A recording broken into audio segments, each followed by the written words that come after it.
ലോചന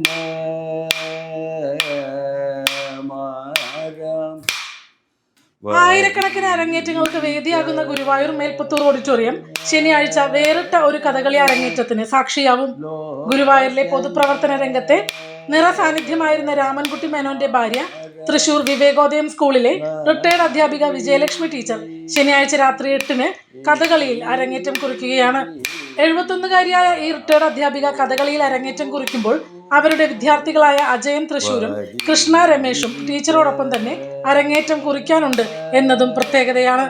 ഗുരുവായൂരിലെ bliss beauty solutions ഉടമ Sindhu Pradeep, digital marketing മേഖലയിൽ പ്രവർത്തിക്കുന്ന MS മാനസ എന്നിവരും ഇവർക്കൊപ്പം ആദ്യമായി കഥകളി അരങ്ങിലെത്തും. കഥകളിയിലെ പുറപ്പാടിൽ വിജയലക്ഷ്മി ടീച്ചർ മിനുക്ക് വേഷത്തിൽ രുക്മിണിയായും മറ്റ് 4 പേർ കൃഷ്ണനായുമാണ് കളിവിളക്കിന് മുന്നിലെത്തുക.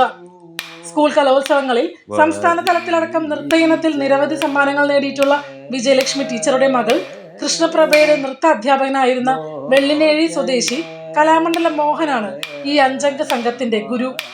കഴിഞ്ഞ 8 മാസത്തോളമായി കലാമണ്ഡലം മോഹനന്റെ നേതൃത്വത്തിൽ ഇവർ കഥകളി അഭ്യസിച്ചു വരുന്നു. പ്രായത്തിന്റെ പോരായ്മകൾ തെല്ലുമില്ലാതെയാണ് വിജയലക്ഷ്മി ടീച്ചറും സംഘവും കഥകളി അഭ്യസിക്കുന്നതെന്ന് ഗുരു കലാമണ്ഡലം മോഹനൻ പറഞ്ഞു. പരിമിതികളെയെല്ലാം മറികടക്കുന്ന തീക്ഷ്ണമായ ആഗ്രഹത്തിന്റെ കരുത്താണ് ഇവരെ അരങ്ങിലെത്തിക്കുന്നതെന്നും അദ്ദേഹം പറഞ്ഞു. കളി എന്ന് പറയുന്ന കല കുറച്ച് ദിവസം കൊണ്ട് പഠിച്ചെടുക്കാവുന്ന ഒരു കലയല്ല. അത് 10-12 വർഷം പഠിച്ചാൽ തന്നെ അത് പ്രായോഗികത്തിൽ ബുദ്ധിമുട്ടുള്ള അത്രയും ബുദ്ധിമുട്ടുള്ള അത് ഇവർ 8 മാസം 10 മാസം കൊണ്ട് അവരുടെ കഴിവിൻ്റെ പരമാവധി ചെയ്ത് അവർ നന്നായി ചെയ്യുന്നുണ്ട്. കുഴപ്പമില്ലാതെ വൃത്തിയായിട്ട് ചെയ്ത് പഠിച്ചിട്ടുണ്ട്. പിന്നെ അവരുടെ മോഹം തന്നെയാണ് കാരണം. പ്രായമൊന്നും അവർ നോക്കില്ല. പ്രായത്തിനടുത്ത് വെച്ചാണെങ്കിൽ ഇങ്ങനെ ചെയ്യാൻ ബുദ്ധിമുട്ടാണ്. 70 വയസ്സായാലും 65 ചെറുപ്പക്കാരെല്ലാവരും.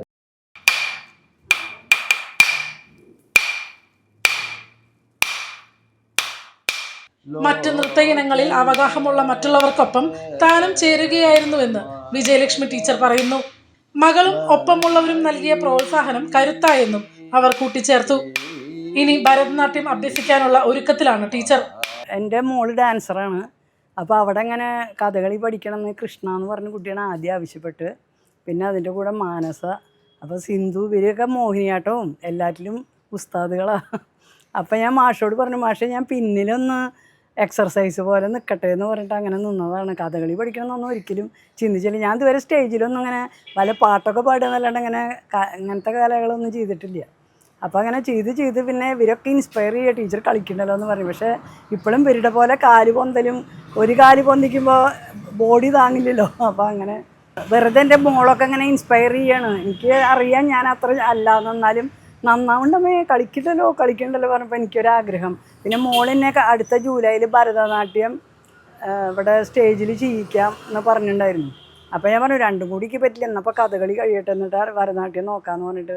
പിന്നെ ഇവർ കൂടിയുള്ളവരും ഞാൻ ദിവസം അവിടുന്ന് സിന്ധുവിൻ്റെ ഈ കുട്ടിയുടെ ഇവിടേക്ക് പ്രാക്ടീസിന് വരും. അപ്പോൾ ഇത്രയും ഞാൻ കളി ആദ്യം കൃഷ്ണയൊക്കെ എന്നെ നോക്കിയിട്ടുണ്ടായിരുന്നു. പിന്നെ കൃഷ്ണ കോളേജ് തുറന്നപ്പോൾ അങ്ങോട്ട് പോയപ്പോൾ തീരെ വരാണ്ടായി. പിന്നെ എല്ലാ ദിവസവും സിന്ധുവിൻ്റെ അടുത്ത് വരും. അങ്ങനെയാണ് കുറച്ചെങ്കിലും എൻ്റെ ഉയർച്ച ഉണ്ടെങ്കിൽ അതിന് കാരണം സിന്ധുവാണ്. തങ്ങൾ കളിവിളക്കിന് മുന്നിലെത്തുന്നതിന് സാക്ഷിയാകാൻ മാർച്ച് 28-ന് രാത്രി 8 മണിക്ക് മേൽപ്പത്തൂർ ഓഡിറ്റോറിയത്തിലേക്ക് എല്ലാവരെയും ക്ഷണിച്ചിട്ടുമുണ്ട് ഈ കഥകളി സംഘം.